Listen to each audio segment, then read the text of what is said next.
I have an old saying that you can pretend to care, but you can't pretend to be there. You can pretend to care, but you cannot pretend to be there. I'm here with you. I'm here with you. I come from a mixed background. My grandparents were Jewish all the way back through the millenniums. I lost many relatives in the Holocaust.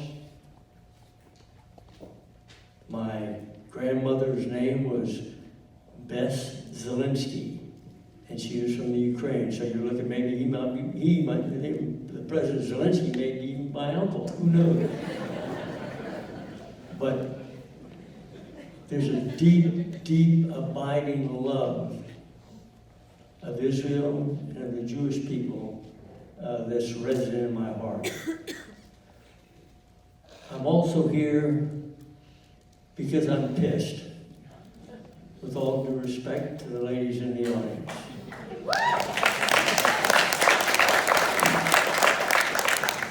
I've been to war 3 times. I've been shot twice. I used to be 6'2".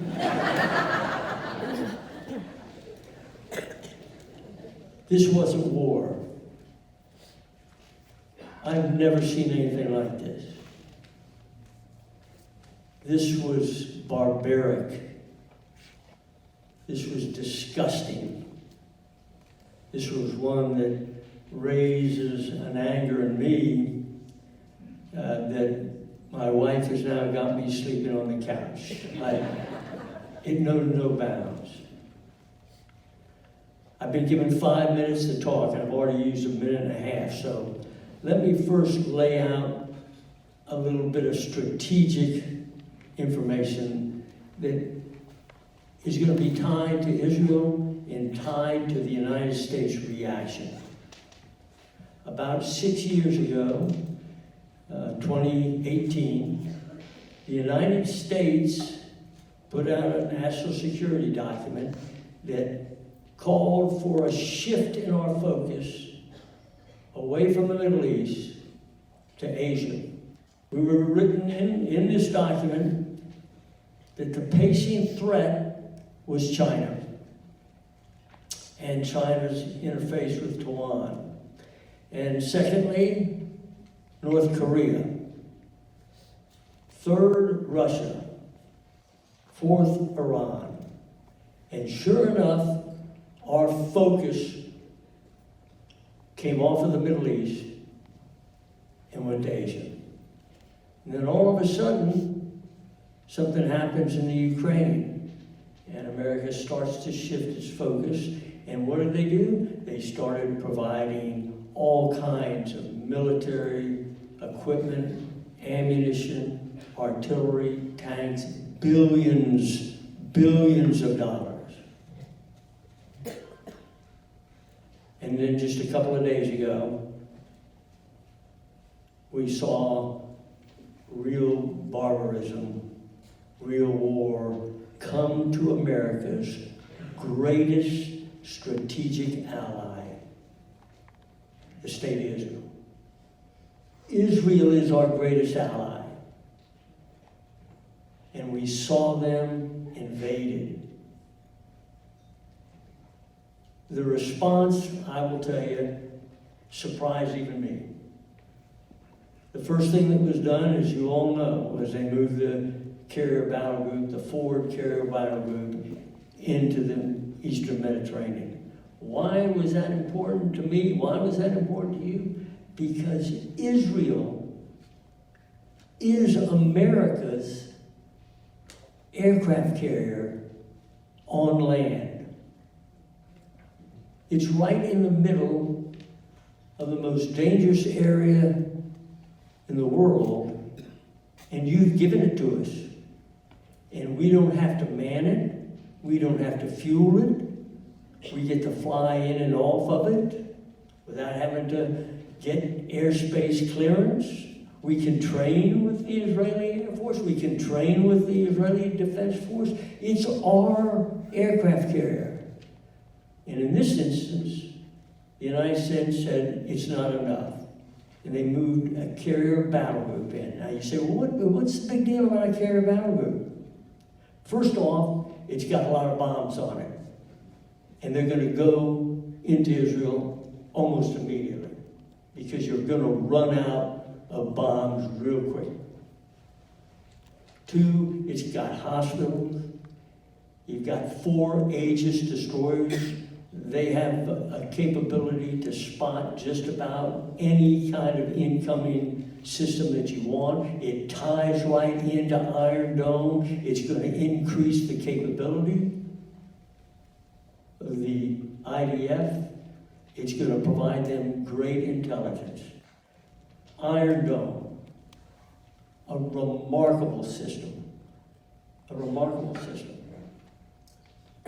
The interceptor in the Iron Dome, you're going to run out of those really quickly.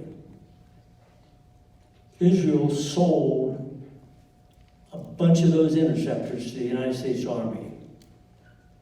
Last night, they started flying back into Israel to replenish what was lost.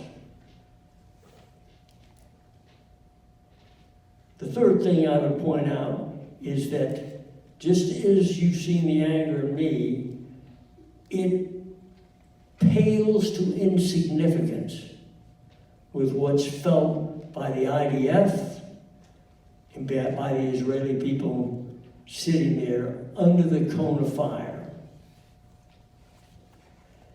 The president addressed that anger today when he gave his speech. He was very clear that one, America was going to back Israel, but he never used the word restraint in his entire talk. Think about that. When has Israel, when have the Jews ever been challenged that somebody, some country, often the United States, said, no, we know the bad things happen, but you know, let's use restraint, use restraint. And none of that. No restraint was mentioned, not one time. And as a matter of fact, it was a running headline on NBC News. You're going to see a very, very tough fight ahead. It's reality. We talk about all the hostages. You want the truth? Are you ready for the truth? You're not going to get them back. The chances of getting them back are slim and none. You've seen what they do. You've seen how they act. They're barbarians. And eventually, they'll act like barbarians. So what do we have to do? We have to say, never again. Sometime, someplace, never again. We bent after 1948. We compromised in 67. We compromised in 73. And when I say we, I don't mean just Israel. I'm talking about the United States. How long are we going to compromise? Particularly when the President of the United States never used the word restraint. Right now, my counterparts, members of the Joint Chiefs of Staff, are looking hard at what they can do to help their brothers and sisters in arms in Israel. And you can bet your bottom dollar that the equivalent of the Joint Chiefs of Staff in Israel are doing the same thing. And they are going to come up with a plan. And it's going to shock people.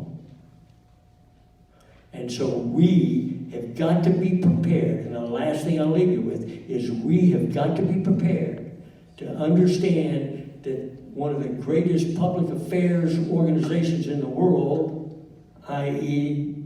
found in Palestine, the Palestinians, you're going to start hearing weeping and crying for the poor Palestinians.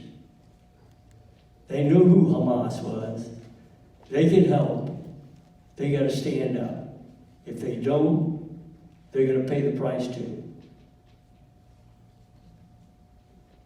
I leave you with the simple fact that as a young captain sitting on top of a hill south of the demilitarized zone in Vietnam, I got a radio message that I was going to have a visitor come. And he was a VIP, and I was to treat him with the deepest respect. I'm sitting there, having been in the field for almost 8 months, and I said, who the heck is going to come to visit me on the top of a mountain in Vietnam? And off that helicopter jumped a guy that wasn't much taller than me with an eye patch on his eye, and it was Moshe down. And we spent a week together, and it was a PhD in what it means to be a Marine, a soldier, a warrior. And he blazoned in my soul that there comes a time when you simply say, never again. Never again.